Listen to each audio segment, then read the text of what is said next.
दैत्य गुरु शुक्राचार्य हो रहे हैं महाबली। शुक्राचार्य का अपनी उच्च राशि में प्रवेश हो रहा है। 1 अप्रैल को शुक्राचार्य अपनी उच्च राशि में प्रवेश करेंगे, जो गुरुदेव बृहस्पति की मीन राशि है। जब भी कोई ग्रह उच्च का होता है तो सर्वाधिक लाभदायक स्थिति होती है, क्योंकि उसका प्रभाव, उसकी क्षमता, उसके बल में कई गुना वृद्धि हो जाती है। तो ग्रह अपना संपूर्ण प्रभाव देने लगता है। अब शुक्राचार्य चूंकि अत्यंत शुभ ग्रह हैं, सर्वाधिक शुभ प्रभाव देते हैं, सौम्य ग्रह हैं, जब ये उच्च राशि में होंगे तो निश्चित रूप से एक बड़ा परिवर्तन है। परंतु यहां पर ये राहु के साथ दूषित प्रभाव में होंगे तो कुछ लाभ की स्थिति भी बन रही, परंतु कुछ समस्याएं भी हो सकती। जय श्री गणेश, नमस्कार।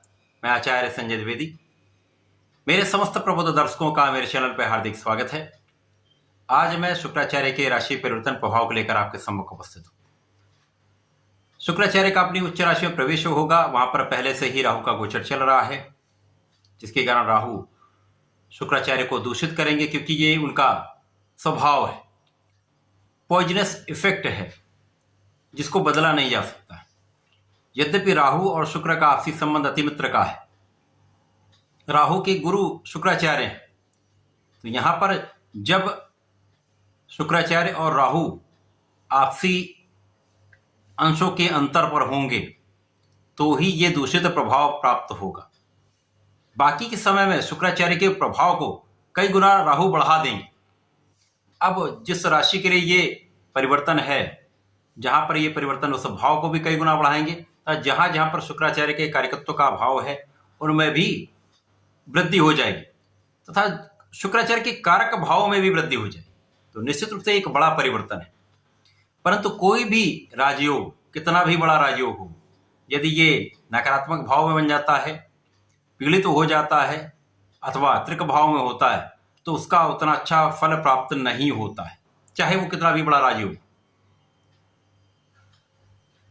आज मैं सिंह राशि के लिए शुक्राचार्य के इस राशि परिवर्तन का क्या प्रभाव मिलेगा, किस प्रकार के लाभ प्राप्त हो सकते हैं, कौन सा भाव प्रबल होगा, कितना आप लाभ लेने वाले हैं, अथवा कहां पर समस्या आ सकती है, उसका क्या निराकरण है, संपूर्ण विश्लेषण मैं पूर्ण तर्क के साथ करने जा रहा हूं।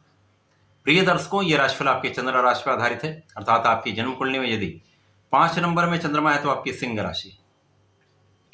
सिंह राशि सूर्य की राशि है, जो अत्यंत प्रबल राशि है, राजा की राशि है।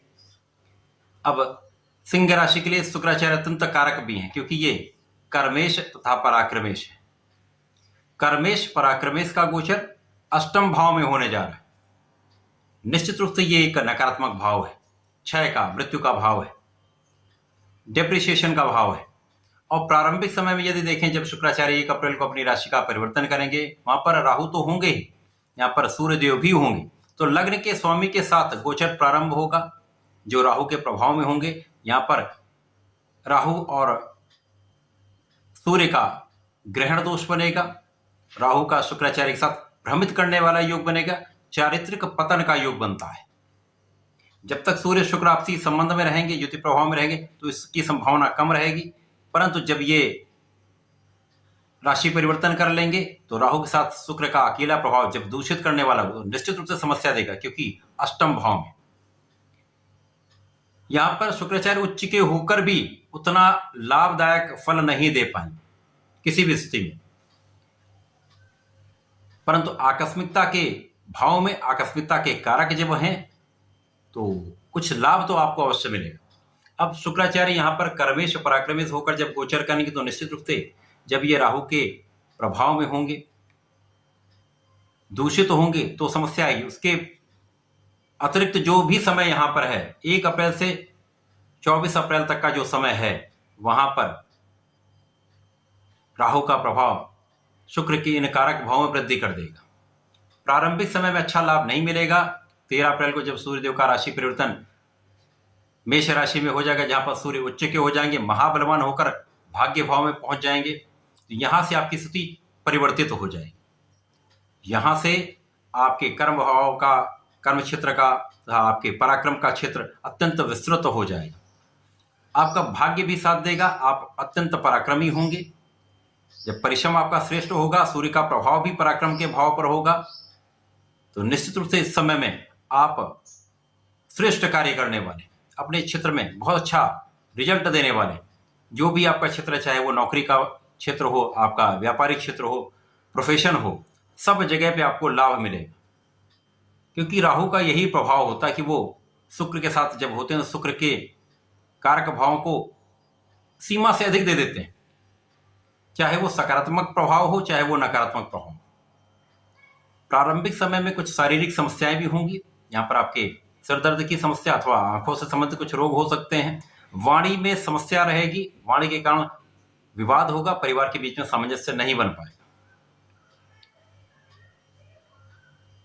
शुक्राचार्य के भाव में, कारक भाव में, क्योंकि शुक्राचार्य इस जगत के समस्त भौतिक सुखों को प्रदान करते हैं, भूमि भवन वाहन का लाभ देते हैं, धन संपदा देते हैं, रत्नाभूषण का लाभ कराते हैं, बड़े वाहन, बड़ा भवन, बड़े भूमि का लाभ कराते हैं। इसी प्रकार से स्त्री सुख, संतान सुख के कारक भी शुक्राचार्य हैं। तो जब यहाँ पर शुक्राचार्य पर राहु का सकारात्मक प्रभाव मिलेगा, जब ये दूषित नहीं होंगे, तो निश्चित रूप से इन कारक भाव में वृद्धि हो, आपको धन का भी लाभ मिलेगा, परिश्रम आपका संपूर्ण लाभ देने वाला होगा, कर्म क्षेत्र विस्तृत होगा, कर्म क्षेत्र से में अचानक ही कुछ प्रगति होने लगेगी, अचानक धन का लाभ मिलने लगेगा, क्योंकि यहाँ पर निश्चित रूप से अचानक धन की वृद्धि का योग, पारिवारिक संपत्ति से, परिवार से अथवा किसी प्रकार से आपको निश्चित रूप से यहाँ पर अचानक धन प्राप्ति का योग बनता है। परंतु जब ये दूषित हो जाएंगे तो इन्हीं प्रभाव में निर्बलता आ जाएगी, कर्म क्षेत्र भी निर्बल होगा, आपका परिश्रम भी उतना अच्छा नहीं होगा, क्योंकि यहाँ पर आपका भोग विलास बढ़ जाएगा, व्यसनों का भाव है, व्यसन बढ़ जाते हैं, एडिक्शन बढ़ जाता है, जिसके कारण शारीरिक समस्याएं बढ़ जाती हैं। इन शारीरिक समस्याओं के कारण आपका परिश्रम श्रेष्ठ नहीं होता, आपका मन भटक जाता है। जिस दिशा में आपको चलाना चाहिए, जिस दिशा में आपको आगे बढ़ना चाहिए, प्रगति के पथ पर चलना चाहिए, वहां से आप विरत हो जाते हैं, अलग हो जाते हैं, अन्य रास्तों पर चल देते हैं, जिसके कारण समस्याएं बढ़ जाती हैं। तो यहाँ पर आपको अपने व्यसनों से बचना चाहिए, भोग विलास के ऊपर नियंत्रण रखना चाहिए, अपना कॉन्फिडेंस अच्छा रखना चाहिए। इस समय में निश्चित रूप से आपको अपने आत्मबल को प्रबल रखना चाहिए, जिससे भटकाव कम से कम, भटकाव तो होगा परंतु नियंत्रण होगा, तो कठिन समस्या नहीं, समस्याएं बहुत नहीं बढ़ेंगी।